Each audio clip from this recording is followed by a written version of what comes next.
Hi hello നമസ്കാരം. Sunday ആയിട്ട് എല്ലാവർക്കും എന്താ സ്പെഷ്യൽ? ഇന്നിവിടെ സ്വാദിഷ്ടമായ ഒരു കുൽഫിയാണ് ഉണ്ടാക്കാൻ പോകുന്നത്. നമ്മുടെ കുട്ടികൾക്കെല്ലാം ഏറ്റവും ഇഷ്ടപ്പെടുന്ന കുൽഫിയാണ്. അതിന് വേണ്ടിയത് നമുക്കൊരു കുറച്ച് പാലെടുത്ത് തിളപ്പിക്കുക. നന്നായി തിളയ്ക്കണം. തിളച്ചുകൊണ്ടിരിക്കുക. അടിയിൽ പിടിക്കാതിരിക്കാൻ വേണ്ടി കുറച്ച് ഇളക്കി കൊടുക്കുകയും വേണം. നല്ല തിള വരണം. അത് കഴിഞ്ഞിട്ട് നമുക്ക് കുറച്ച് പഞ്ചസാര ഇടുക. നമുക്ക് ടേസ്റ്റ് അനുസരിച്ച് പഞ്ചസാര ഇടും. പഞ്ചസാര ഇല്ലെങ്കിൽ മിൽക്ക് മെയ്ഡ് ആയാലും മതി. എടുത്ത് നല്ലതുപോലെ ഇളക്കുക. നല്ല ഇളക്കി അടിയിൽ പിടിക്കാൻ പാടില്ല. നല്ലതുപോലെ ഇളക്കി കൊടുക്കുക. അങ്ങനെ കുറേ നേരം ഇങ്ങനെ ഇളക്കിയിരിക്കുമ്പോൾ നല്ലതായിട്ട് പാൽ തിളച്ച് വരുമ്പോൾ അത് സെറ്റാവും. അത് കഴിഞ്ഞിട്ട് നമുക്ക് എന്ത് ചെയ്യണം? കുൽഫി മോഡ് എടുക്കുക. വീട്ടിൽ കാണുമല്ലോ കുൽഫി മോഡ് എടുത്തിട്ട് ഈ തിളപ്പിച്ചാറി വെച്ചിരിക്കുന്നത് ഒഴിച്ചു കൊടുക്കുക.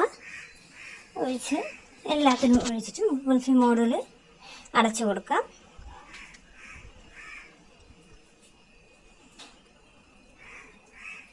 എല്ലാം അടച്ച് കഴിഞ്ഞതിന് ശേഷം നമുക്കത് ഫ്രീസറിൽ ഓവർനൈറ്റ് വയ്ക്കാം.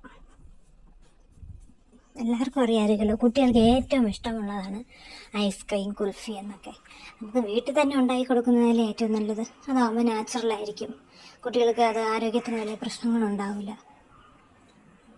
പറ്റുമ്പോഴൊക്കെ നമുക്കിത് ഉണ്ടാക്കി കൊടുക്കാം.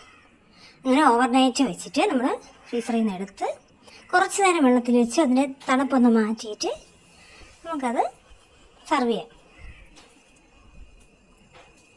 എല്ലാം സെറ്റായിരിക്കുന്നുണ്ട്. അപ്പം സ്വാദിഷ്ടമായ പാൽ കുൽഫി ഇവിടെ തയ്യാറായിട്ടുണ്ട്. പിള്ളേർക്ക് ഇഷ്ടപ്പെടും കേട്ടോ.